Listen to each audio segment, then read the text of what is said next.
Hey, this is Dawes here, and I just want to give you a quick insight into the online platform, because this is what you'll get access to when you sign up for our BTEC Level 3 Restraint Instructor Award Course. These are all the resources we give you to help you complete the pre-course work and are there for you even post the course, for you to actually access to keep renewing and reviewing your own professional knowledge and competence.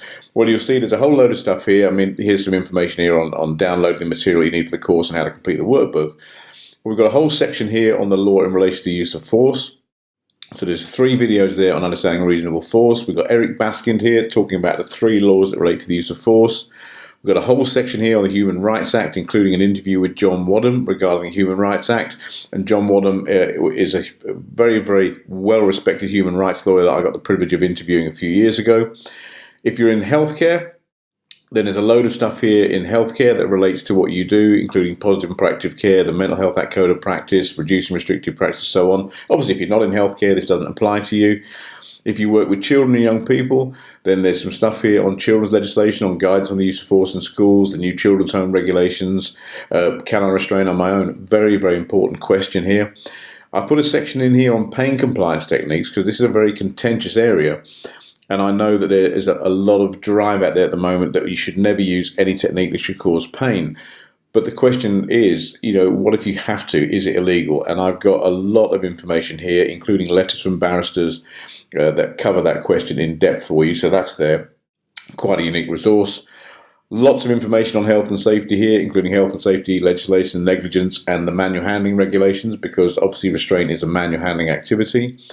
We go into the decision-making model here, the national decision-making model, to look at how that applies in terms of planning and reviewing use of force incidents. There's a whole section here on the science and psychology of conflict. In other words, how we behave psychologically and the effect of that physiologically on our bodies. And this video here, 2 to 12 seconds, actually is phenomenal. I nearly lost myself for words there. It's phenomenal about how long a human has from an oxygen deficient perspective to actually be able to actually function for cognitively. There's a whole section here on restraint position asphyxia, including an extract from an interview with Michael Mansfield QC. Some stuff here on position asphyxia, again with Michael Mansfield, the seated double embrace. A whole section here on Dr. John Parks' research, and if you don't know who Dr. John Parks is, he's absolutely phenomenal, and his research is cutting edge on the effects of restraint on lung function. There's some stuff there on excited delirium. I'm just going to go back a bit.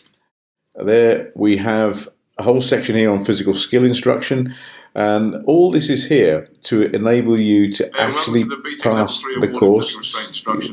It's enable you to pass the course, to complete your workbooks, and it's there as a resource for you. And we give you a lot more than that as well. Access to Dropbox folders, access to online forums that we have. So there's a lot of stuff, and I just wanted to give you a quick snapshot of some of the stuff we give you when you come and train with us.